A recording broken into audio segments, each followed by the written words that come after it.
بھابھی کی بات سن کر میں بہت خوش ہوئی۔ بھابھی نے کہا کہ یہ دوا بہت مہنگی ہے، میں نے تمہارے لیے 10,000 روپے کی لی ہے، سو اس کو بہت استعمال کرنا، ایک ایک قطرہ تیل کا ناف میں ڈالتی رہنا، اس سے تمہیں بہت زیادہ مدد ملے گی۔ میں بھابھی کی بات سن کر بہت شکر گزار ہوئی۔ پھر اچانک بھابھی کو کچھ یاد آیا اور وہ بولی، بات سنو، تم اس دوا کو کھانے کے بعد اپنے کمرے میں ہی رہنا، کہیں ادھر ادھر مت جانا، اس سے نیند بہت آتی ہے۔ جی بھابھی، میں کہیں نہیں جاؤں گی، آپ فکر نہ کریں، پورا کورس کروں گی۔ ہاں بہت اچھی بات ہے، چلو اب میں چلتی ہوں، رات بہت ہو گئی ہے۔ یہ کہہ کر بھابھی میرے کمرے سے چلی گئی اور میں اس شیشی کو دیکھنے لگی جو بہت ہی چھوٹی سی تھی۔ اس میں جیسے لگتا تھا تیل نہیں بلکہ زہر کے قطرے ہوں۔ میں نے اسے کھولا تو ایک عجیب سی بدبو میرے نتنوں سے ٹکرائی تھی۔ خیر میں نے دروازہ بند کیا اور اس کا استعمال کرنے کے بعد میں سو گئی۔ مجھے اس رات بہت گہری نیند آئی تھی، کافی دیر میں سوتی رہی، بالکل ایسے جیسے کوئی بے ہوش سوتا ہے۔ صبح کے تقریباً 10 بجے اماں نے میرا دروازہ زور زور سے بجایا۔ اماں کی دستک سن کر میں بھی بہت زیادہ ڈر گئی تھی، کیونکہ ایسا پہلے کبھی نہیں ہوا تھا۔ اٹھتے ہی میری نظر گھڑی پر پڑی تو میں حیران رہ گئی تھی کہ صبح کے 10 بج رہے تھے، حالانکہ ایسا ہونا نہیں چاہیے تھا۔ میں صبح کے 10 بجے تک آج تک کبھی نہیں سوئی تھی۔ میں نے ہمیشہ اپنی زندگی میں منظم زندگی گزاری تھی۔ پھر جیسے ہی میں نے دروازہ کھولا تو اماں مجھ پر نظر پڑتے ہی پریشان ہو کر مجھے دیکھنے لگیں۔ ارے بیٹی، کیا ہوا؟ تم تو بہت جلدی اٹھ جایا کرتی ہو، آج ایسی کیا بات ہو گئی؟ امی کے کہنے پر میں واقعی خود کو حیرت سے دیکھنے لگی۔ میرے جسم سے بھی بدبو آ رہی تھی۔ مجھے لگا جیسے میں کسی کیچڑ بھرے بازار میں سوئی ہوں، کیونکہ میرے کپڑوں سے بھی عجیب قسم کی بدبو آ رہی تھی جسے سونگھا نہیں جا رہا تھا۔ وہ تو شکر ہے کہ اماں نے اس بدبو کو محسوس نہیں کیا۔ میں ناشتے پر جانے سے پہلے نہانے کے لیے اپنے کمرے میں چلی گئی۔ نہا دھو کر باہر نکلی، اپنا آپ تر و تازہ محسوس ہوا۔ مجھے بہت برا بھی لگ رہا تھا کہ اس طرح سونے سے میرے کپڑے پہلے کبھی بدبودار نہیں ہوئے تھے، لیکن آج تو ایک عجیب ہی معاملہ میرے ساتھ پیش آ رہا تھا جس کا سر پیر مجھے نظر نہ آ رہا تھا۔ تھوڑی ہی دیر بعد میں ناشتے پر گئی۔ بھابھی بھی میرے ساتھ بیٹھی تھیں۔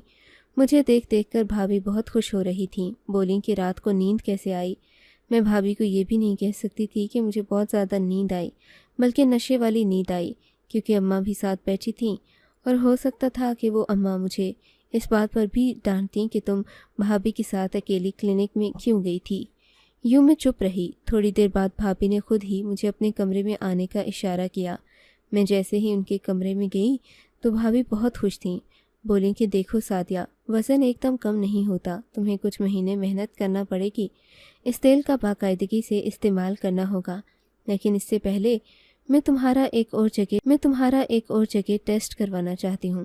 اس ٹیسٹ کے بعد زیادہ اچھے سے پتہ چلے گا کہ تمہیں کون سی دوا کی ضرورت ہے۔ تم تو جانتی ہو تمہارا موٹاپا خطرناک حد تک بڑھ چکا ہے۔ اب اگر تم کسی سے شادی کرو گی تو وہ تو تمہیں اپنی ماں کے سے برابر سمجھے گا، کیونکہ تمہارا وزن 50 سال کی عورتوں سے بھی زیادہ ہے۔ یہ بات سن کر میں ڈر گئی۔ میں نے کہا بھابھی، آپ نے جو ٹیسٹ بھی کروانا ہے میں آپ کے ساتھ چلنے کو تیار ہوں، لیکن خدا کے لیے میرے موٹاپے کا کچھ کریں۔ بھابھی نے بھی ڈاکٹری کا کورس کیا تھا، اس لیے مجھے ان پر بہت زیادہ بھروسہ تھا۔ بھابھی نے کہا کہ آج شام کو چلیں گے۔ شام کو میں تیار ہو گئی۔ بھابھی نے اسی طرح ایک رکشے والا بلوایا، مجھے لے کر اس کلینک چلی گئیں۔ میں اس بار پر اعتماد تھی کیونکہ ہم ایک بار پہلے بھی یہاں آ چکے تھے۔ بھابھی بولی تم اسی طرح کرسی پر بیٹھ جاؤ، میں تھوڑی دیر بعد ڈاکٹر صاحبہ کو لے کر آتی ہوں۔ میں کرسی پر بیٹھی۔ ڈاکٹر صاحبہ چند منٹوں میں تشریف لے آئیں، پھر ان کے آتے ہی مجھے پتلی نظر آنے لگی ہو، یہ کہہ کر وہ بری طرح ہنسنے لگی، جبکہ میں حیران تھی کہ ایسا تو کسی نے آج تک نہیں کہا تھا کہ میں پتلی لگ رہی ہوں۔ کیا یہ لوگ مجھے بیوقوف بنا رہے تھے؟ میں نے دیکھا اس عورت کے ہاتھ میں کپڑے تھے جو نئے اور جدید طرز کے لگ رہے تھے۔ اس عورت نے وہ کپڑے بھابھی کو دیے۔ بھابھی نے اس سے کپڑے لے کر مجھے دیے اور بولی، جاؤ جا کر غسل خانے میں یہ کپڑے تبدیل کر کے آؤ، اسی میں تمہارا چیک اپ ہوگا۔ میں نے کپڑے دیکھے تو وہ تو کسی دلہن کے جیسے کپڑے تھے۔ لگ نہیں رہا تھا کہ ان کپڑوں میں میرے چیک اپ کا کوئی بندوبست ہوگا، کیونکہ یہ کپڑے ہسپتال کے ہرگز نہ تھے۔ میں ہسپتال کے نیلے کپڑوں سے واقف تھی، وہ تو بہت پہننے میں آرام دہ ہوتے ہیں، جبکہ یہ کپڑے بہت زیادہ چمکیلے بھڑکیلے تھے۔ میں حیرت زدہ نگاہوں سے بھابھی کو اور اس لڑکی کو دیکھنے لگی۔ ارے جاؤ بھی، پہن کر آؤ نا، میں تمہارا انتظار کر رہی ہوں، میرے پاس اتنا وقت نہیں ہے، میرے پاس اور بھی مریض ہیں یہ کہہ کر میں اس کے روب میں آ گئی۔ میں غسل خانے میں گئی، وہاں جا کر وہ کپڑے لٹکائے اور تبدیل کر کے باہر آ گئی۔ وہ کپڑے مجھے پورے تھے، ورنہ عموماً مجھے اس طرح کے کپڑے کبھی پورے نہ آتے تھے۔ وہ عورت مجھے کپڑے پہنا کر ایک کمرے میں لے گئی، مجھ سے کہنے لگی کہ تم یہیں تھوڑی دیر بیٹھی رہو، اور ہاں، تم نے سامنے اس شیشے کو دیکھنا ہے، ہلنا جلنا نہیں ہے۔ میں اس عورت کی ہدایت پر عمل کرنے لگی۔ سامنے ایک قدادم شیشہ رکھا ہوا تھا، میں جس میں دیکھ رہی تھی۔ یہاں مجھے بیٹھے کافی دیر گزر گئی تھی۔ پھر اس عورت نے مجھے کہا کہ تم اٹھ کر کھڑی ہو جاؤ، اور ہاں، ہلنا مت ورنہ تمہارے لیے مسئلہ ہو جائے گا۔ میں تمہارے چیک اپ کے لیے بہت بڑی مشین کمرے میں نصب کر چکی ہوں، اس سے تمہارا چیک اپ ہو جائے گا۔ پھر اس نے مجھ سے کچھ اور بھی باتیں کیں اور بولی، اب تم لوگ گھر چلے جاؤ، مجھ سے 3 ہفتے کے بعد ملاقات کرنا۔ جو دوا میں نے تمہیں دی تھی وہ تم پر اثر، اس کے بعد سے تم ٹھیک ہونے لگ جاؤ گی۔ ویسے بھی تمہارا وزن تو 5 کلو کم ہو گیا ہے، میں نے تمہارا وزن کر لیا ہے۔ وہ عورت بولی تو میں بہت حیران ہوئی تھی، وزن کرنے جیسی کوئی بات نہیں ہوئی تھی۔ میں اپنے گھر آ گئی۔ بھابھی اس بار بہت پریشان تھیں۔ مجھے حیرت تھی کہ پہلے کی طرح وہ خوش باش نہیں لگ رہی تھیں۔ ان کو دیکھ دیکھ کر مجھے بھی فکر ہو رہی تھی کہ نہ جانے کیا بات ہے جو بھابھی اتنا پریشان ہیں۔ جیسے ہی ہم لوگ گھر پہنچے، بھابھی مجھے لے کر اپنے کمرے میں آ گئیں۔ بولی، اس عورت نے تمہیں اور کیا کہا تھا؟ وہ مجھ سے بہت فکر مندی سے پوچھنے لگیں۔ کچھ بھی نہیں کہا تھا، اس نے میرا چیک اپ کیا۔ لیکن بھابھی، ان کپڑوں میں چیک اپ کون کرتا ہے؟ میں نے پریشانی سے پوچھا تھا۔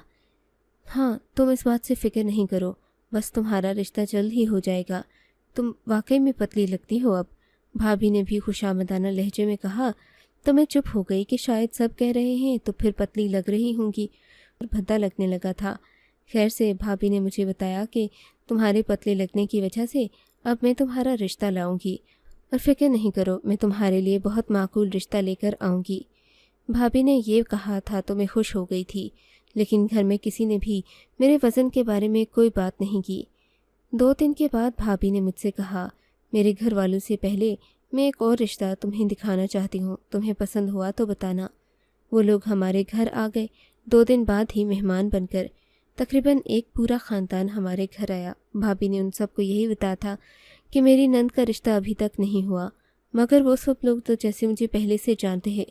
ارے یہ تو وہی ہے، ان میں سے ایک عورت نے کہا۔ پھر اس لڑکی کو کچھ دکھانے لگی، بولی کہ یہ تو وہی ہے، اس کا موٹاپا نہیں، یہ تو بہت موٹی ہے بھائی، پہلے ہی ہمارے خاندان میں ایسی لڑکیوں کا مذاق بنتا ہے، چلو یہاں سے۔ ان لوگوں نے تو سامنے آمنے میرے موٹی لگتی ہوں اور ایسی لڑکیوں سے وہ رشتہ نہیں کرتے۔ میرا دل بہت ٹوٹا تھا، مگر میں خاموش رہی۔ ویسے بھی بھائی نے کہا تھا کہ اگر تمہاری شادی یا رشتہ ان لوگوں کے ساتھ نہیں ہوتا تو پھر میں اپنے بھائی سے تمہاری شادی خود کرواؤں گی، تم اس بات کی فکر نہیں کرو۔ ان کے جانے کے بعد بھابھی مجھے تسلی دینے لگی اور بولی، یہ آخری لوگ تھے جن پر میں نے بھروسہ کیا، بس تم فکر نہیں کرو، میں نے اپنے بھائی سے ساری بات کر لی ہے۔ اب اگر وہ تم سے شادی کرے گا تو تمہاری زندگی سنور جائے گی، بس تم ورزش بھی کیا کرو، میرا بھائی بھی تمہیں ایک ڈاکٹر کے پاس لے کر جائے گا، اس سے تم ٹھیک ہو جاؤ گی۔ میں نے خدا کا شکر ادا کیا۔ کچھ ہی دنوں میں بھابھی کا بھائی میرا رشتہ لے کر آ گیا۔ انہوں نے مجھے دیکھا تک نہیں اور میری شادی کی تاریخ مقرر کر دی۔ میں بہت خوش تھی، آخر بھابھی کا دیا ہوا ٹوٹکا کام کر گیا۔ لیکن بھابھی نے مجھے سختی سے منع کر رکھا تھا کہ آئندہ کے بعد وہ دوا استعمال نہیں کرنا، اس سے تمہیں بہت نیند آتی ہے، بے ہوشی طاری ہوتی ہے۔ میں نے بھابھی کی بات سمجھ لی تھی، میں نے وہ دوا استعمال کرنا چھوڑ دی۔ میرے لیے زندگی بہت آسان ہو گئی تھی۔ میرا شوہر مجھے دیکھتے ہی مجھ پر فدا ہو گیا، بولا کہ تم مجھے بہت اچھی لگتی ہو، تم بہت خوبصورت ہو۔ میں نے تو صرف اپنی بہن کے لیے تم سے شادی کی ہے، اپنی بہن کا گھر بچانے کے لیے، ورنہ تم جیسی عورت سے میں کبھی شادی نہ کرتا، شاید یہ سوچ کر کہ تمہارا وزن زیادہ ہے، مگر تمہاری اصل خوبصورتی میں نے آج دیکھی ہے۔ کیوں؟ بہن کا گھر بچانے کے لیے کیوں؟ میں نے اپنے شوہر سے پوچھا تو وہ بولا، میں تمہیں یہ بات نہیں بتا سکتا، میری بہن نے مجھے قسم دی ہے، ورنہ اگر میں تم کو یہ بات بتا دوں گا تو وہ ناراض ہوگی مجھ سے۔ میں نے اپنے شوہر سے بڑی مشکلوں سے یہ بات نکلوائی اور بات سن کر میرے رونگٹے کھڑے ہو گئے۔ کہنے لگا کہ میری بہن تمہارے موٹاپے کا علاج نہیں کر رہی تھی، وہ دراصل تمہیں استعمال کر کے پیسے کمانا چاہتی تھی۔ تمہیں وہ مختلف باتیں تھی جن کو اپنے برانڈ کی ماڈلنگ کے لیے ایک بہت ہی موٹی عورت کی ضرورت تھی۔ اسی وجہ سے وہ تم کو ایک ایجنسی کے پاس لے کر بھی گئی تھی، مگر انہیں کہا کہ تم اس طرح تصویریں نہیں بنواؤ گی، سو تم کو کوئی بہانہ کر کے دیں۔ کچھ عرصہ تو اس نے یہ سلسلہ چلایا، ایک دو تصویریں تمہاری رسالے میں بھی چھپ گئی تھیں، لیکن اس بات پر تمہاری بھابھی بہت پریشان ہوئی کیونکہ تم مشہور ہونے لگی تھی، اور یہ بات اگر تمہارے بھائی کو پتہ چل جاتی تو وہ میری بہن کو طلاق دے دیتا۔ بس اسی لیے اس نے تمہاری شادی کا بندوبست مجھ سے کر دیا۔ میرا شوہر یہ کہہ کر تو خاموش ہو گیا۔ میرے ذہن میں آندھی طوفان کی طرح پچھلے گزرے واقعات چلنے لگے۔ میں سوچ بھی نہیں سکتی تھی کہ بھابھی مجھے اپنے پیسوں کے حصول کے لیے استعمال کرے گی، کیونکہ وہ بھی ایک معقول گھرانے سے تعلق رکھتی تھی۔ لیکن اچھی بات یہ تھی کہ اس نے اپنے نقصان کا ازالہ کر دیا تھا، اپنے بھائی سے میری شادی کا بندوبست کر دیا تاکہ میں زمانے بھر میں ذلیل و رسوا نہ ہوں۔ اب میں بھی اسے کچھ کہہ نہیں سکتی، میرے شوہر نے مجھے قسم دی ہے، ورنہ بھابھی میرے سامنے بہت شرمندہ ہوگی۔ آپ کو اگر یہ کہانی اچھی لگی ہے تو اس ویڈیو کو لائک کیجیے، اور اس طرح کی مزید کہانیاں سننے کے لیے ہمارے چینل کو ضرور سبسکرائب کیجیے۔ کہانی سننے کا شکریہ۔ آپ سے ملاقات ہوگی اگلی ویڈیو میں، تب تک کے لیے اللہ حافظ۔